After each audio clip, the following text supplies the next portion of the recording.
injuries can happen to anybody, and you'd be surprised to know that a lot of people yearly, fall in bathrooms and get major injuries. In fact, constitutes to almost upward of 30-40,000 injuries every year in the US are bathroom injuries, severe injuries, right?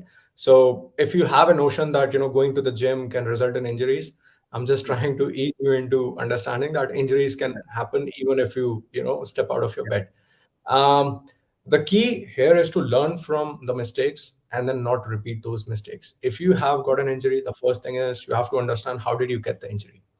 um, Most injuries related to gyms are probably lower back injuries, or if you have, let's say, a shoulder injury, or if you have some sort of a muscle pull, it's probably because you did not either do a proper warm up, you are lifting above your capacity, or you are not giving your body enough time to rest and recover.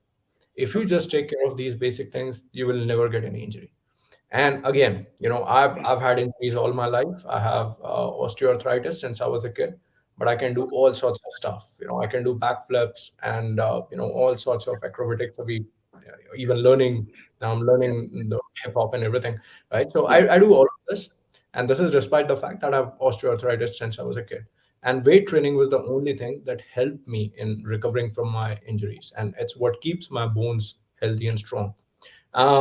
To your precise question, three things are extremely important if you want to recover from any injury: motion, nutrition, and hydration.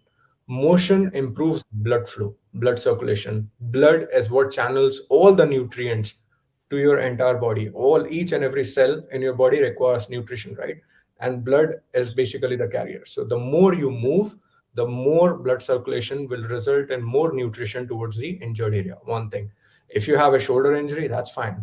Forget about the shoulder, but you can still work out the rest of the body, right? But I'm not saying go haywire or, like use that impaired shoulder. I'm just saying do light exercises. Second thing is nutrition. You have to eat adequate amount of protein. Protein is not just a building block; it also aids in recovery.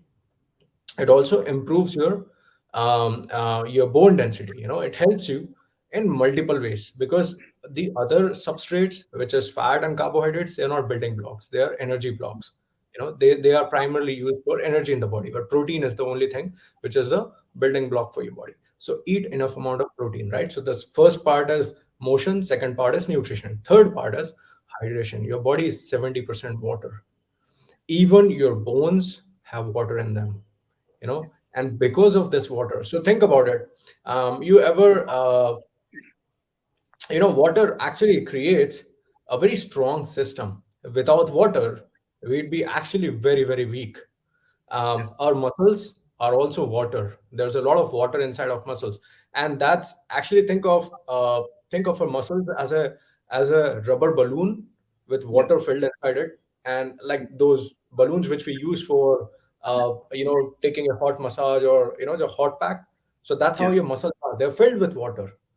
So we really need water for a better functioning of our body. And even in case of injuries, if you talk about lower back injury, your discs, discs also have liquid inside them. The nucleus pulpus, they have water inside them. The disc, they are made up of 70% water. So nutrition, motion, nutrition, and hydration. These are the key things you have to focus on. And of course, don't do it yourself. Make sure you take help from a good physiotherapist, and start by exercising gradually. And don't go on extensive bed rest. No amount of injury should keep you in extended bed rest. That's a very common myth. Generally we get a small injury and we go on vacation and sabbatical and bed rest for 3 months, 4 months. That's only going to make your muscles weaker and make it more difficult for you to recover from an injury.